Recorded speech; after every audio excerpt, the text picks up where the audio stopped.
स्वागत है एक बार फिर आपका। ऐतिहासिक दिन है आज। पूरे विधि विधान के साथ नए संसद भवन के उद्घाटन का पहला चरण पूरा हो चुका है। प्रधानमंत्री ने वैदिक रीति रिवाज के साथ पवित्र सेंगोल को लोकसभा में स्थापित कर दिया है। सेंगोल स्थापित करने से पहले उसकी शुद्धि और पूजा पाठ किया गया। प्रधानमंत्री मोदी ने सेंगोल प्राप्त करने से पहले उसे दंडवत प्रणाम किया। उसके बाद राजदंड को लेकर लोकसभा के चेंबर में ले जाया गया, जहां सेंगोल की स्थापना के बाद दीप प्रज्वलित किए गए और प्रधानमंत्री मोदी ने वहां मौजूद साधु संतों का आशीर्वाद लिया। इसके बाद सर्वधर्म प्रार्थना का भी आयोजन किया गया। सारी तस्वीरें आपके सामने हैं, लेकिन अभी नई संसद का उद्घाटन का पहला चरण ही हुआ है। कांग्रेस और दूसरे विरोधी दलों की तरफ से इस पर सियासत शुरू हो चुकी है। कांग्रेस पार्टी के नेता जयराम रमेश ने ट्वीट करके एक बार फिर कहा कि उद्घाटन राष्ट्रपति को करने क्यों नहीं दिया गया। प्रधानमंत्री मोदी सिर्फ अपना महिमा मंडन क्यों करना चाहते हैं।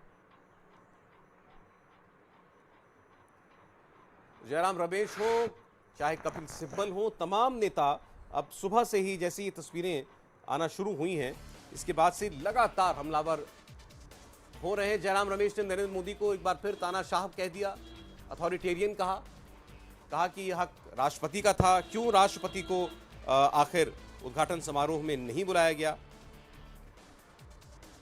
जयराम रमेश ने जवाहरलाल नेहरू को याद करते हुए उनकी तारीफ की। आज उन्होंने सावरकर को भी याद किया।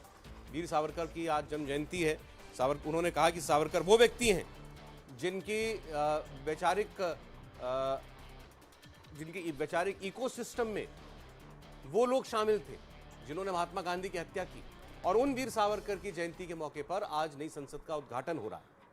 आपको बता दें, विपक्ष की 20 पार्टियों ने आज के इस मौके का, इस ऐतिहासिक मौके का बहिष्कार कर रखा है। हालांकि 25 ऐसी पॉलिटिकल पार्टीज हैं जो इस मौके की गवाह भी बनने जा रही हैं। कपिल सिब्बल की बात करें तो उन्होंने लिखा है कि सत्ता हस्तांतरण वो जनता के जरिए होता है, जनता की शक्ति के जरिए होता है। ये दैवीय अधिकार नहीं है कि आप किसी को आजीवन राज करने का अधिकार दे दें। ये पुराने ज़माने में हुआ करता था, ये राजा महाराजा के ज़माने में हुआ करता था, लेकिन आज लोकतंत्र है, आज राजतंत्र नहीं चल रहा है। तो ये बयान आते रहेंगे। हमारे साथ आचार्य जी भी हैं, देवेंद्र भी हैं, और तस्वीरें जो है लगातार आप देख रहे हैं। अब अगला चरण जो है वो अब से थोड़ी देर में शुरू होने जा रहा है। उसमें क्या क्या होगा एक बार हम देवेंद्र से जान लेते हैं। और सौरभ, इसमें एक दिलचस्पी, जैसा कि आप पहले बात कर रहे थे जयराम रमेश के ट्वीट की, ये जो दंड रखा गया है सेंगोल, वो लोकसभा के चेयर के पास रखा गया है। वो प्रधानमंत्री के दफ्तर में नहीं रखा गया, वो बीजेपी के दफ्तर में नहीं रखा गया है। तो इससे ये इंटरप्रिटेशन निकालना कि वो चाहते हैं कि हमेशा शासन करें, अरे लोकसभा का चेयर किसी पार्टी का नहीं होता, वो तो सबके होते हैं। और दूसरी चीज़ कि आगे के जो कार्यक्रम की बात करें तो अब 3 चीज़ें प्रमुख होनी है। एक तो ये कि जो क्वाइन है और जो डाक टिकट है वो जारी होना है। दूसरी प्रमुख चीज़ जिस पर हमारी नज़र रहेगी वो ये कि जो राष्ट्रपति का संदेश है, बहुत ज़्यादा संभावना इस बात की जताई जा रही है कि उपराष्ट्रपति का संदेश तो सौरभ लिखित रहेगा, जिसे पढ़ा जाएगा। राष्ट्रपति का संदेश संभव है कि वो एक वीडियो संदेश हो, और वो लगभग 5 मिनट का वीडियो संदेश हो सकता है राष्ट्रपति का। तीसरी चीज़ जो महत्वपूर्ण आज होनी है कि जब प्रधानमंत्री नरेंद्र मोदी का संबोधन होगा तो ये देखना और सुनना बहुत खास रहेगा कि इस मौके पे वो क्या बोलते हैं। हम सभी जानते हैं कि जब भी उनका स्पीच होता है तो वो पॉलिटिकल कंटेंट के हिसाब से बहुत हाई वैल्यू रखता है। आज वो इस पूरे एपिसोड पे अपोजिशन का जो नज़रिया रहा, उनका ये जो फैसला, कोविड के दरमियान ये फैसला हुआ था कि पार्लियामेंट बिल्डिंग बनाई जाए। आपको याद होगा कि किस प्रकार से कोविड से पहले फैसला हुआ था, निर्माण कार्य कोविड के दरमियान शुरू हुआ और सुप्रीम कोर्ट तक लोग गए थे इस निर्माण रुकवाने के लिए। सुप्रीम कोर्ट ने मनाही कर दी थी। इन सारी चीज़ों को पार करने के बाद रिकॉर्ड समय में अगर इतनी शानदार बिल्डिंग तैयार हुई है, उसको लेकर प्रधानमंत्री नरेंद्र मोदी क्या संदेश देते हैं। तो आज की जो 3 प्रमुख चीज़ें हैं इस पर नज़र रहनी,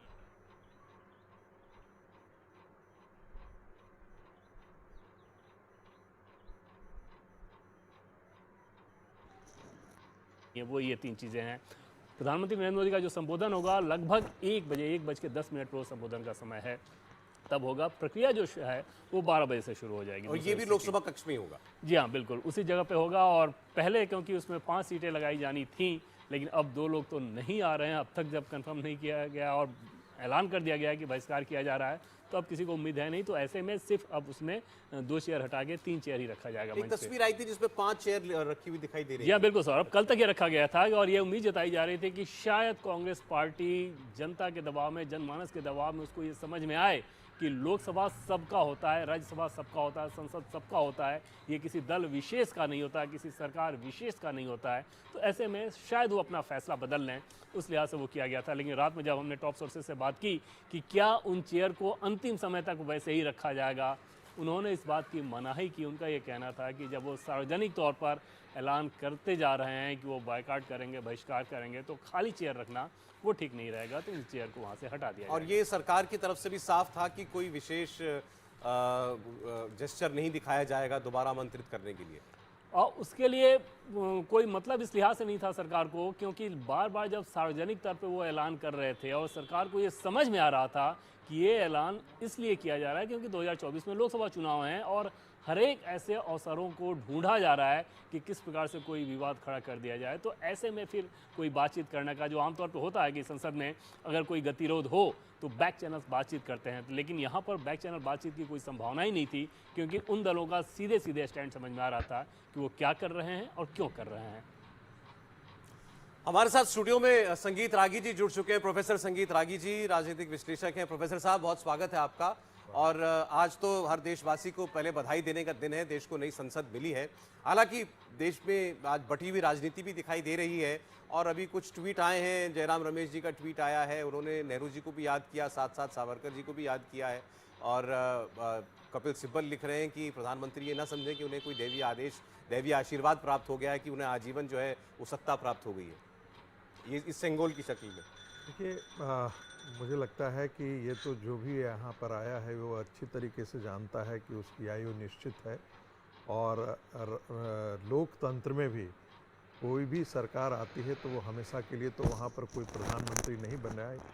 एवरेस्ट पर कोई जाता है तो वहाँ पर रुकने के लिए हमेशा नहीं रहता है, वहाँ से उतरता ही है। तो आज जो प्रधानमंत्री है, कोई जरूरी नहीं कि वो प्रधानमंत्री ही रहें, तो ये तो सब कोई जानता है। मुझे लगता है कि इसमें जो कुंठा जो कांग्रेस की है वो बड़ी खतरनाक है, क्योंकि आज़ादी के पश्चात देश को एक नई संसद मिल रहा है। और नई संसद जो है, जिसे आप जवाहरलाल नेहरू जी को तो मिला था, चाहते तो इसकी स्थापना कर सकते थे, क्योंकि भारत के पुरातन मूल्यों से, सांस्कृतिक प्रतीकों के प्रति उनकी संवेदना नहीं थी, संवेदनशीलता नहीं थी।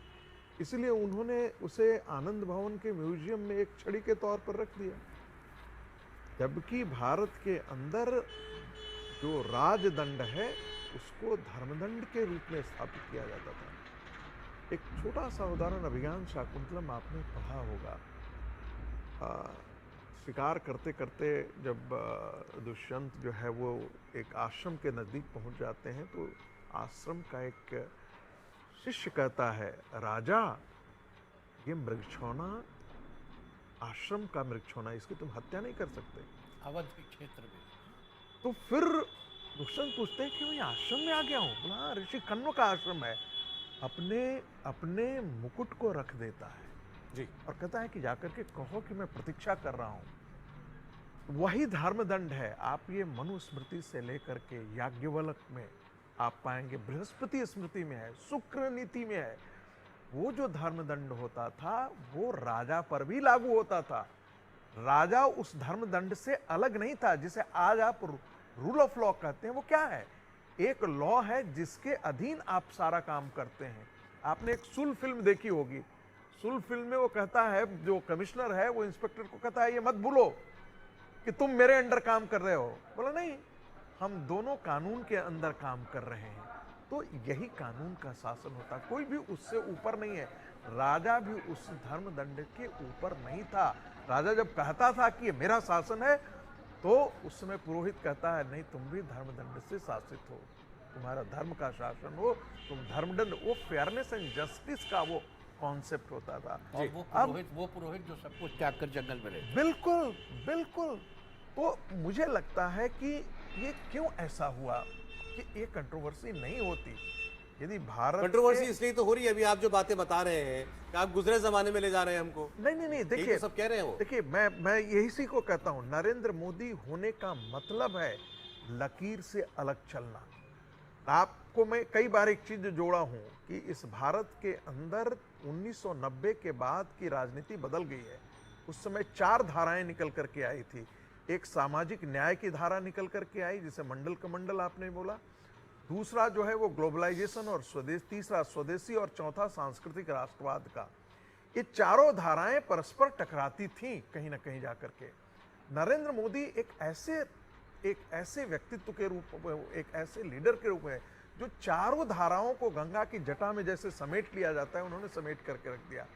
ये एक ऐसे प्रधानमंत्री हैं जो ये नहीं कहते हैं कि सोमनाथ जाकर के आप, राजेंद्र बाबू, आप सोमनाथ के मंदिर का उद्घाटन में आप मत जाइए। ये प्रधानमंत्री स्वयं जाकर के और वहां पर अयोध्या के मंदिर का शिलान्यास करते हैं और उद्घाटन भी करने जाएंगे। काशी विश्वनाथ का उद्घाटन करते हैं, भभूत लगा करके, और पूजा करने में अच्छा, उनको परहेज नहीं है। नहीं, आपने एक बड़ी इंटरेस्टिंग बात नोट की होगी। हमारे साथ हर्षवर्धन त्रिपाठी जी भी जुड़ गए, वरिष्ठ पत्रकार ने। त्रिपाठी जी, स्वागत है आपका।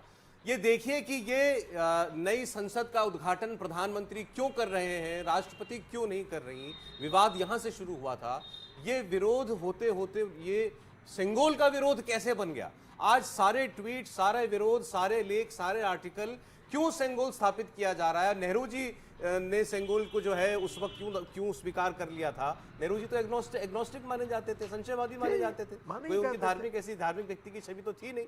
आज जयराम रमेश ट्वीट कर रहे हैं कि अन्ना दुराई ने तो उस वक्त कहा था नेहरू जी से कि आपको लेना ही नहीं चाहिए, ये तो सेंगोल है ही नहीं। उन्होंने तो उस वक्त साधु संतों के खिलाफ आर्टिकल लिखा था कि ये आपको खुश, नेहरू जी क्यों कहते हुए कि ये आपको खुश करने के लिए दे रहे हैं, ये आपकी गुड बुक्स में आना चाहते हैं, लेकिन आप इसके जिनके झांसे मत आइएगा। दो हिस्से में आज मैंने भी एक ट्वीट किया है।